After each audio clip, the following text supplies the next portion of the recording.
시편 119편 이제 20번째 연입니다. 20번째 연은 히브리 알파벳 20번째인 레시라는 알파벳으로 모든 절이 시작이 됩니다.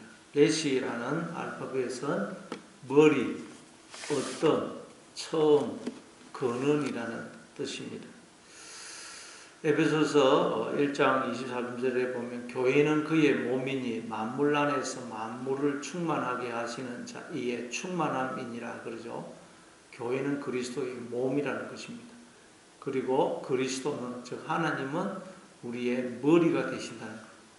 하나님이 우리의 머리가 되어 주심으로 우리가 하나님의 그 머리 되심에 참여하는 생명으로 우리가 지음을 받은 것입니다. 그런데 우리가 다 하나님을 몰아내고 스스로 자신의 머리가 된 것, 주인이 된 것입니다. 그래서 우리 인간들이 이제 다 가짜 머리, 즉 머리가 없는 상태, 가짜 머리를 달고 인생을 사는 것. 그 가짜 머리는 보지 못하고 듣지 못하고 깨닫지 못하는 머리입니다. 그러니 여러분 어떻게 되겠어요? 보지 못하고 듣지 못하고 깨닫지를 못하고 머리가 없는 상태니 그 인생이 얼마나 공고하겠어요. 그래서 이제 그 가짜 머리가 잘라지고 이제 하나님이 우리의 머리가 되어 주시는 것이 구원입니다. 그래서 여러분 우리는 인생을 통해서 우리의 진짜 머리이시고 남편이신 그 하나님을 인생을 통해서 반드시 만나고 그 하나님을 발견하고 그 하나님과 하나가 되어야 됩니다. 안 그러면 여러분 영원히 머리가 없는 자, 영원히 머리가 없는 자. 그래서 오늘 본문은 거기에 대해서 말씀을 하겠구나 우리가 추측을 할 수가 있습니다.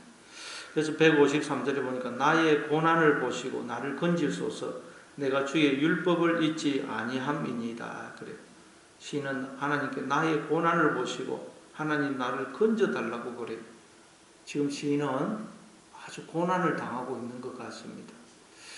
여러분 우리도 인생을 살아보니 인생이 정말 고난의 연속이죠.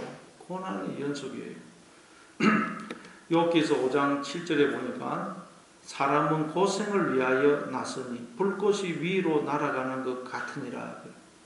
불을 피우면 불꽃이 위로 올라가듯이 이 세상에 태어난 인간은 누구든지 고생의 삶을, 고난의 삶을 살게 되어 있다는 거예요.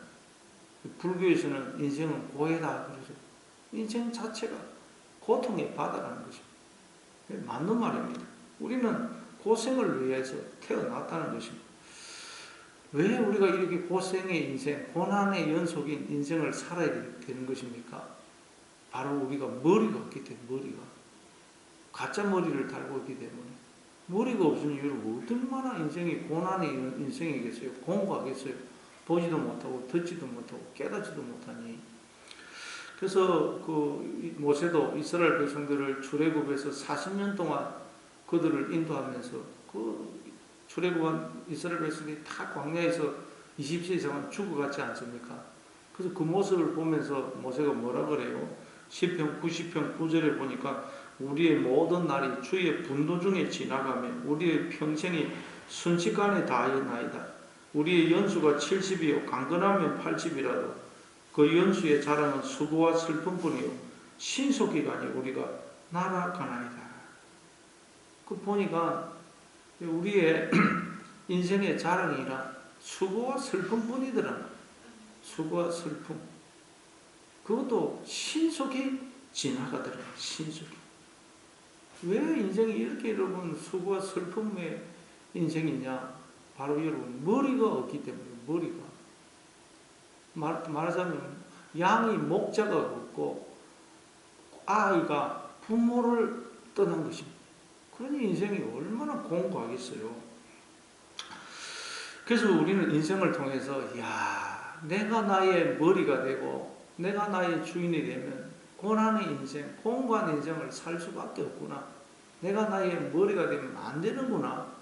처절하게 깨닫고 하나님께로 돌아오고 하나님을 나의 주인으로 머리로 모셔야 됩니다. 모셔야 됩니다. 그래서 이 오늘 시인도 나의 고난을 보시고 나를 건지소서. 인생을 살아보니, 내가 나의 주인이 머리가 되어 인생을 살아보니, 탕자가 아버지를 떠나보니 너무 인생이 공고한 것입니다. 그래서 그걸 깨닫고 하나님 나를 건져달라고 그렇게 이야기합니다. 그리고 여러분, 우리가 이 고생의 인생, 고난의 인생을 통해서 반드시 우리는 하나님을 발견하고 그 하나님께로 돌아가야 돼요. 하나님과 하나가 되어야 됩니다. 그게 우리가 인생을 사는 목적인 것입니다. 그리고 또 154절에 보니까 주께서 나를 변호하시고 나를 구하사 주의 말씀대로 나를 살리소서. 주께서 나를 변호해 달라고 해요. 나를 변호해 달라고. 이 말은 무슨 말이겠어? 하나님이 나의 머리가 되어 달라는 말이에요. 하나님이 나의 머리. 왜냐하면 내가 인생을 살아보니까 나 스스로는 나의 어려움을 증명할 수 없는 그런 어떤 모함, 비난, 억울함, 누명을 자꾸 뒤집어 쓰게 되더라는 거예요. 또는 나는 믿음대로 살렸고 말씀대로 살렸고 하는데도 어떻게 된 게 자꾸 내가 불의한 자로 죄인으로 드러나더라는 거예요. 그래서 하나님께 나를 변호해 달라고. 나는 나를 변호를 할 수가 없어요. 가짜 머리가 뭘 변호를 하겠어요.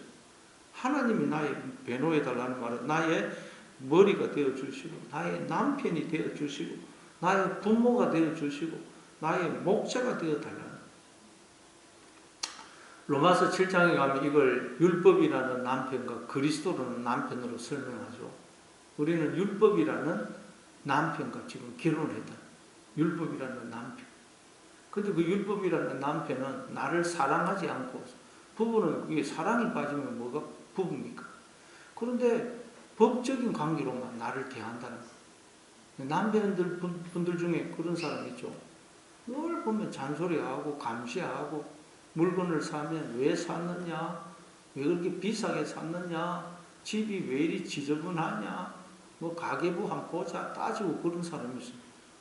그럼 참 이혼을 할 수도 없고 같이 살 수도 없고 너무 괴롭죠.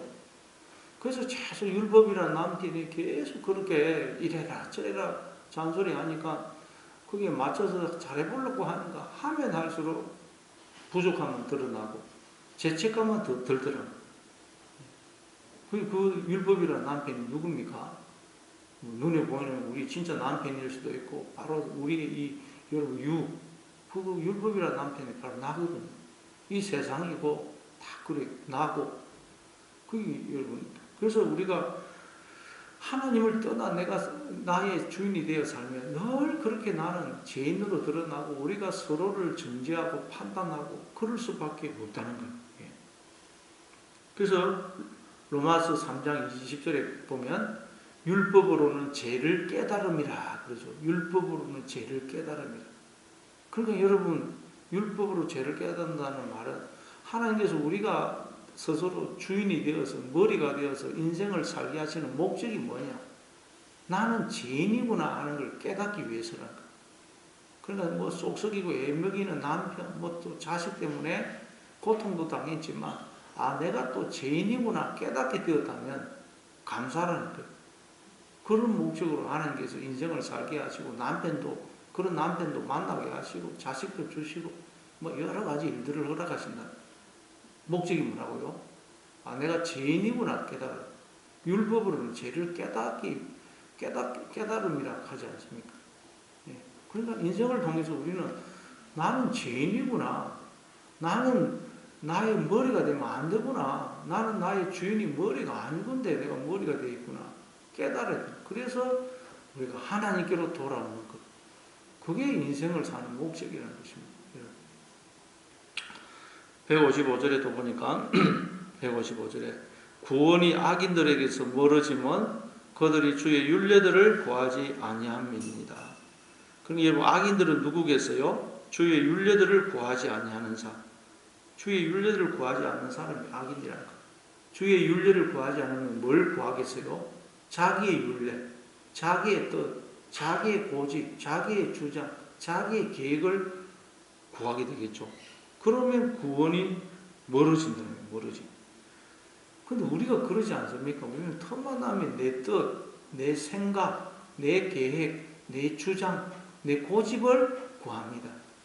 우리가 하나님의 뜻을 구할 때는 별로 없어요. 틈만 내 주장, 내 고집, 내 뜻을 구하는 것입니다. 우리는 틈만 하면 내가 그냥 나의 머리가 되고 내 속에 들어온 뱀이 머리를 치켜들지 않습니까? 그래서 우리가 인생을 살면 살수록 깨닫게 되는 게 뭡니까? 내가 악인이구나. 내가 악인. 우리는 그걸 깨달아야 돼요. 율법으로는 죄를 깨달습니다. 즉 우리로 인생을 살게 하시는 목적이 죄를 깨닫게 하기 위해서라는 거예요. 인생을 살면 살수록 내가 악인이구나. 내가 죄인이구나. 내가 마귀구나. 내 속에 마귀가 있구나. 여러분 우리는 그걸 깨달아야 됩니다. 그건 못 깨달으면 인생 실패한 거예요.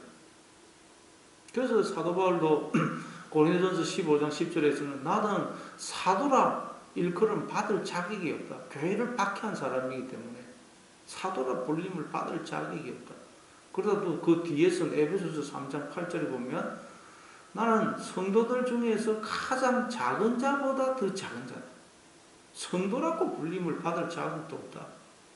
그러다고 제일 말년에서는 디모데전서 1장 15절에 보면 뭐라 그래요?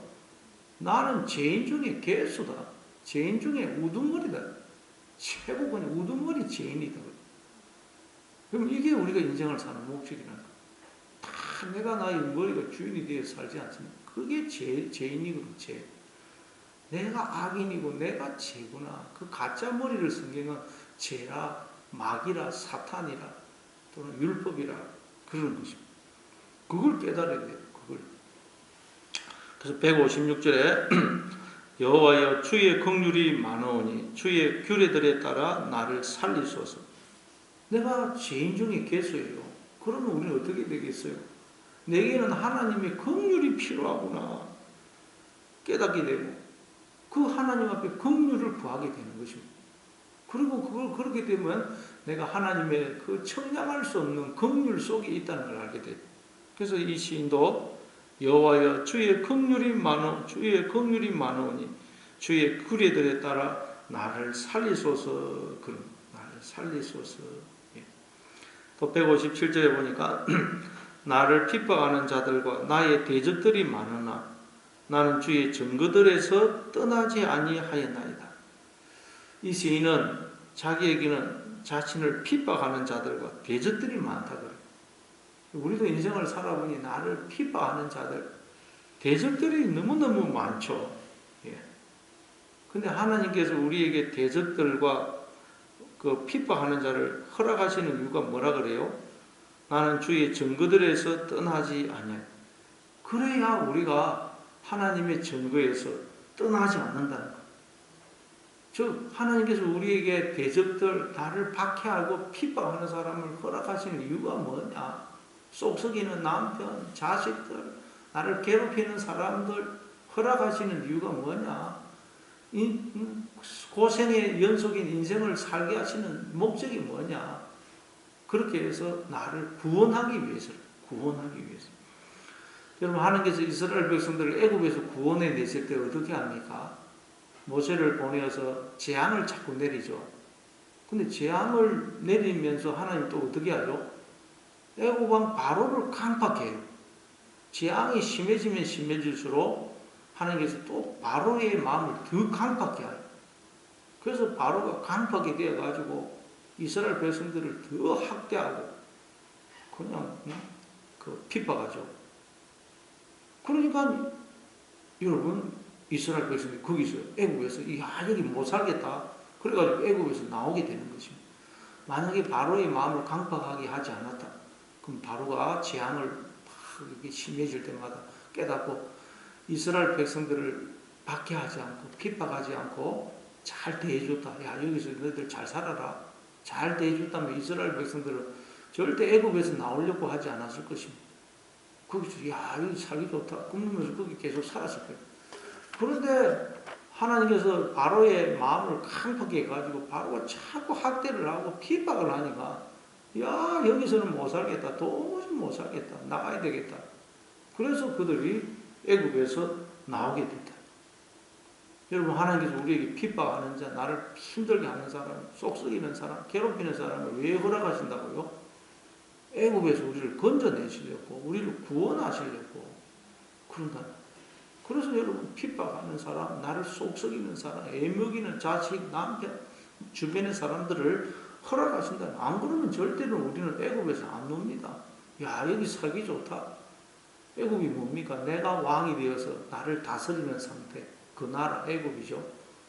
그리고 그 애굽에서 나와 가나안 땅에 들어가는 것은, 가나안 땅은 하나님이 왕이 되어서 다스리는 나라.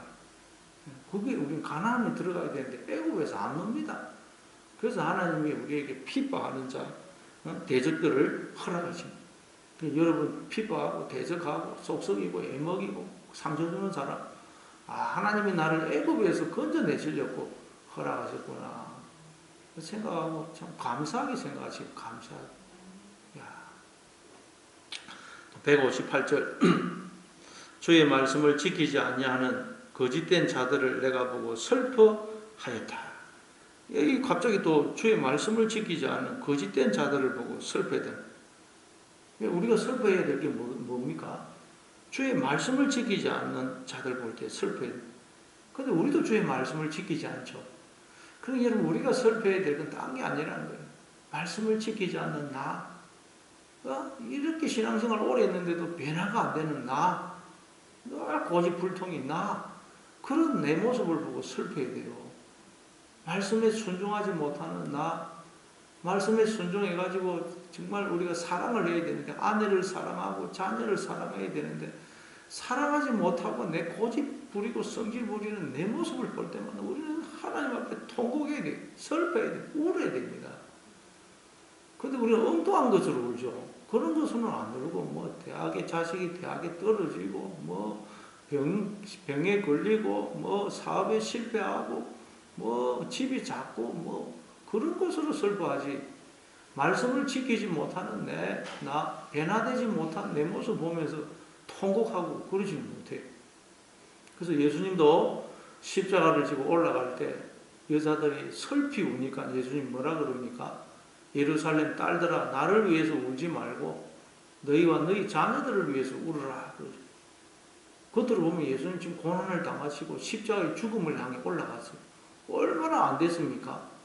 그래서 우니까 울지 말아라 나를 위해서는. 왜? 예수님은 십자가의 고난과 죽음을 통해서 구원을 완성하실 거거든요. 구원을 이루십니다.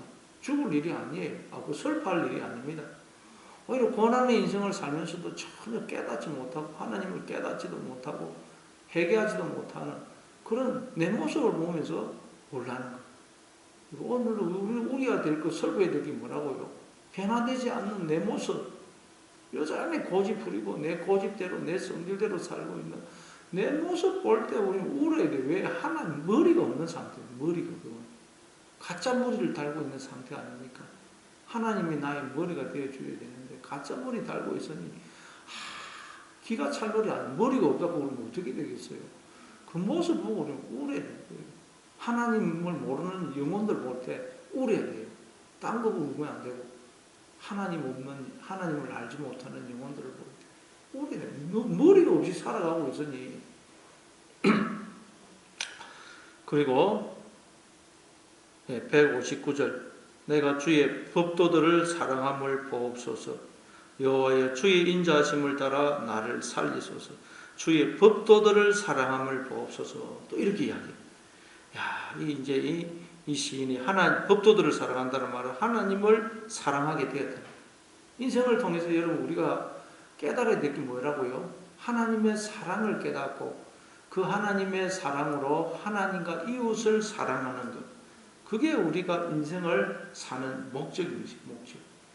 그래서 로마서 13장 8절도 보면 피차 사랑의 빛 외에는 아무 빛도 지지 말라. 남을 사랑하는 자는 율법을 다 이루었느니라. 또 10절에 보면 사랑은 율법의 완성이다. 율법의 완성이라는 말은 우리가 인생을 사는 목적이 하나님의 사랑을 깨달아서 그 사랑으로 하나님과 이웃을 사랑하기 위해서라는 말이에요. 그 사랑을 안 하면 여러분 그 인생 허사한 것입니다. 그러나 사랑을 하는 자가 되었다. 사랑을 깨달아서 사랑을 하는 자가 되었다. 그 사람은 뭐 어떤 삶을 살았던 그 사람은 인생 성공한 것이라는 거예요. 성공. 뭐 돈을 많이 벌고 출세하고 뭐 집에 올라가고 그게 성공한 게 아니고 하나님의 사랑을 깨달아서 사랑을 하는 자가 되었다면 그 사람은 인생을 성공적인 인생을 살았다. 왜? 그게 우리가 인생을 사는 목적이기 때문에. 그래서 160절에 보니까 주의 말씀의 강령은 진리요니 주의 의로운 모든 규례들은 영원하리이다. 주의 말씀의 강령 그러면 생각나는 게 있죠. 누가 율법 중에서 뭐가 제일 큽니까? 그러니까 예수님이 너의 마음을 다하고 목숨을 다하고 뜻을 다해 주 너의 하나님을 사랑하라 하셨으니 이것이 첫째 되는 계명이요 둘째도 그와 같으니 내 이웃을 내 몸과 같이 사랑하라 하셨으니 이 두 계명이 온 율법과 선지자의 강령이니라. 강령. 머리가 됩니다. 핵심. 성경 말씀을 한마디로 요약하면 사랑이라는 사랑. 하나님의 사랑을 깨달아서 그 사랑으로 하나님과 이웃을 사랑하는 것. 사랑하는 자가 되는. 그게 여러분 성경 말씀 한마디로 줄이면 그거라는 거. 그리고 그걸 위해서 우리가 인생을 살고 있다는 거예요. 인생을 사는 목적이 딴 게 아닙니다. 하나님의 사랑을 깨달아서 그 사랑으로 하나님과 이웃을 사랑하는 자가 되는 것. 그러면 인생을 산다. 그것을 위해서 하나님께서 이 세상을 창조하시고 역사를 운행하시고 나를 이 세상에 보내어서 인생을 살게 하시고 수많은 우여곡절, 수많은 일들, 수많은 과정을 겪게 하시고 수많은 사람들을 나에게 허락하신다는 것. 무엇 때문에요? 하나님의 사랑을 깨닫고 그 사랑으로 사랑을 하는 자가 되도록 하기 위해서 나를 인생을 살고 하시는 주의 모든 어려운 모든 규례들은 영원하리이다. 이게 인생을 사는 목적이다. 그렇죠. 우리가 인생을 살아보니 여러분 아무 의미가 없어요. 안 그러면 도대체 인생을 왜 살까?